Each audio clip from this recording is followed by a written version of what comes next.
The grandstand cameras ventured to Chirnside Park in Werribee for round 8 action in the VFL. David Rees-Jones was in the expert comments chair. Rees, we expected a good contest between the Northern Bullants and Werribee, and what we got was a very strong display by Werribee. They're 7th on the ladder going into this, but they're much better than that from what we saw. Yeah, it looked fantastic team effort, and here we see Pedersen kicking a goal. He was fantastic all game, and they just really teamed well. They shared the ball around by hand and foot, and we're just a dominating team over the Northern Bullants today.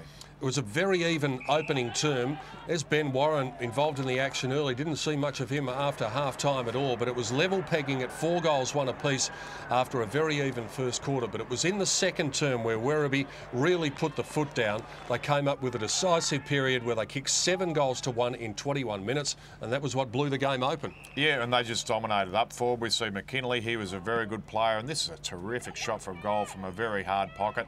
And he was a terrific player, but they had winners all over the ground. They just dominated the play. We see a fantastic mark here from Simon White, and just courageous going back with a fly to the play. Terrific, and we see a lot of that these days in football. Yeah, the day wouldn't finish well for him. Cam Pedersen, well, you mentioned what a great day he had. He finished up with 8 goals.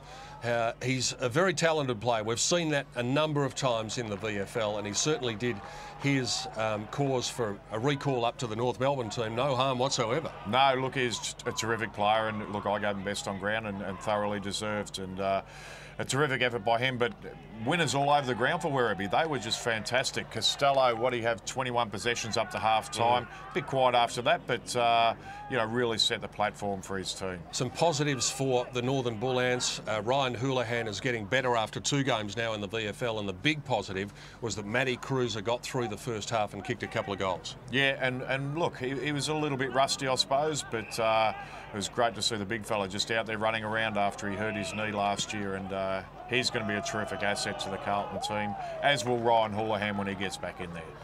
It was a big score in the end from Werribee, 23-9, 147. They've done that a couple of times, kicked amazing scores throughout the course of the year. The Bullants managed to crack the 100, but really it was on the back of this Costello kicking a goal late in the game, and that really was the icing on the cake for Werribee. And a little celebration from Robbie Costello as well. 5 goals from him, 8 goals from Cam Pedersen, and Werribee making a statement to the rest of the competition that they're going to be pretty hard to beat in season 2011. There's the final score. The Tigers 23-9, 147. The Bullants 16-9, 105. The final margin, 42 points in favour of Werribee in round 8.